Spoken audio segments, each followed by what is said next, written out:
Today I'm going to share with you something that I happened to stumble across while looking into the bonkers Victorian Valentine's cards that we covered in an earlier episode.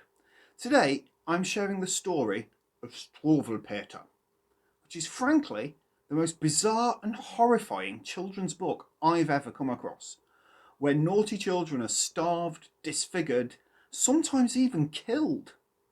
Because nothing does disturbing like the combination of Victorian morality, children's education, and German fairy tale. Now, the book itself comes from the pen of Frankfurt psychiatrist Dr. Heinrich Hoffmann in 1844, and I can only assume he was looking to increase the number of traumatised patients booking in for a consultation. The book forms 16 pages of illustrated stories designed to highlight that children who misbehave have to face the consequences of their actions. So far, so good. And most of the lessons are quite understandable and have consequences that you and I can easily understand, such as the titular character of Struwwelpeter himself. Now, Struwwelpeter means shock-haired Peter, and Peter is a boy who will not take care of his personal hygiene. He won't brush his hair, have his nails cut, and he definitely wouldn't bathe.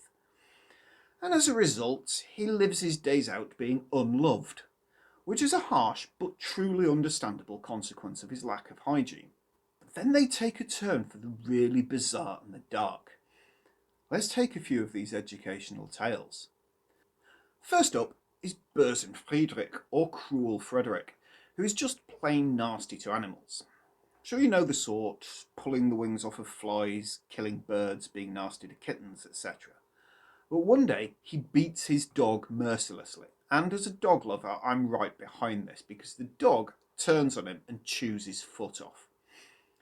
And the next page shows us Frederick laid up in bed, nursing his chewed foot and his wounds, and meanwhile the dog, totally unpunished, and even gets Frederick's dinner. So let that be a lesson to you all as to where dogs sit in the appropriate pecking order. Then we can move on to Casper, or the boy who would not have soup. Now, Casper refuses food with the sort of foot-stomping tantrum that will be all too familiar to those of you with children of a certain age, or those of you who were children of a certain age. But unlike many children, Casper stubbornly holds out for 5 days of refusing his soup. And that's the 5 days it takes to waste away and starve to death. Yeah, starve to death. I look at this and I can still hear my grandmother saying, "There's nought else, so you'll starve." Perhaps she read the book. So far we are looking at logical, if extreme, consequences of your own actions, but that's clearly not harsh enough for our learned friend Hoffmann, who incidentally also writes under a pseudonym of Heinrich Kinderlieb, and that surname translates to child-friendly or nice to children. I disagree, but I digress. If we take a look at the story of Little Sucker Thumb, this is a small child, Conrad, who sucks his thumb. Nothing unusual about that.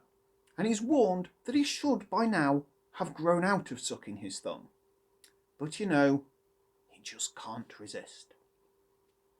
So lo and behold, the terrifying Scissor Man appears and hacks off his thumbs.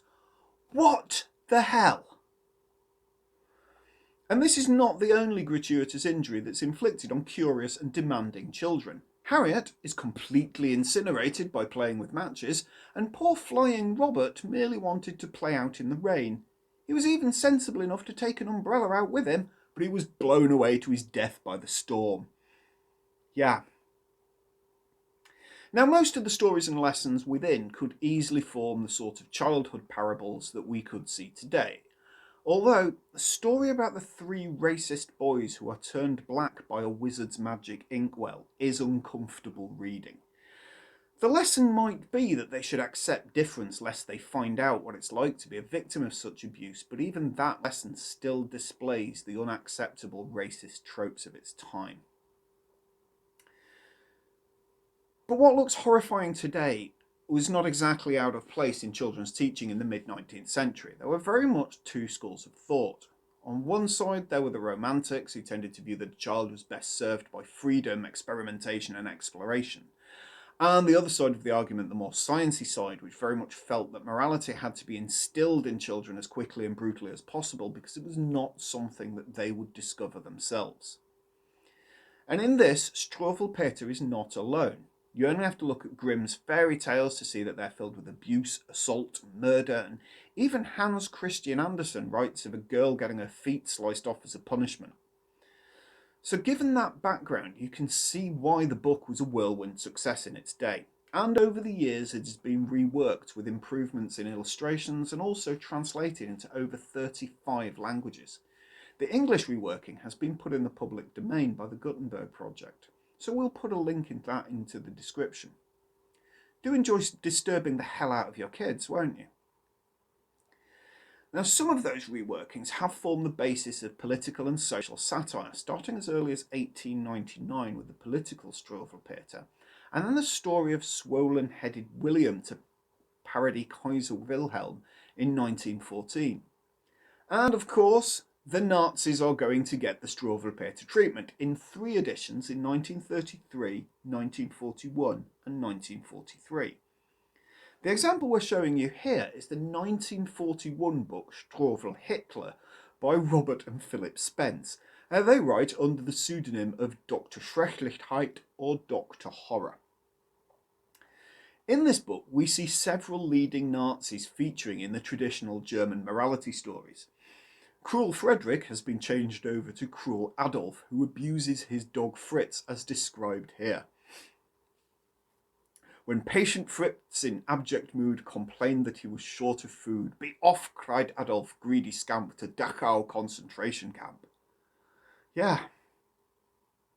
In similarity to the original story of Cruel Frederick, we can see Adolf getting his foot chewed off and lying in the recovery bed while his dog gets all the food. But note the subtle difference. Here the doctor is feeding him rat poison just for good measure. The caption reads, "So Adolf had to go to bed. The doctor came and shook his head, remarked that he would soon be dead, and gave him nasty physic too, precisely with that end in view." The previously horrifying story of Little Suckthumb that we discussed earlier is transformed to bring us the story of little Joseph Goebbels and his poisoned pen. As Nazi propaganda minister, Goebbels is portrayed as a small, weaselly Nazi man who scribbles lies, much like his real counterpart. And as such, the scissorman comes to take his thumb so he can't hold a pen. This is genius stuff. And I find it not only bizarre and fascinating that this exists, but that a work that had been a centrepiece of German folklore, culture and morality for over a century is used so breathtakingly to stab directly at the architects of the Third Reich's culture and morality. I find that beautifully poetic. While it is mostly unheard of outside Germany these days, the influence of Struwwelpeter has stayed with us throughout the 20th century. Here is an American adaptation that satirises Nixon.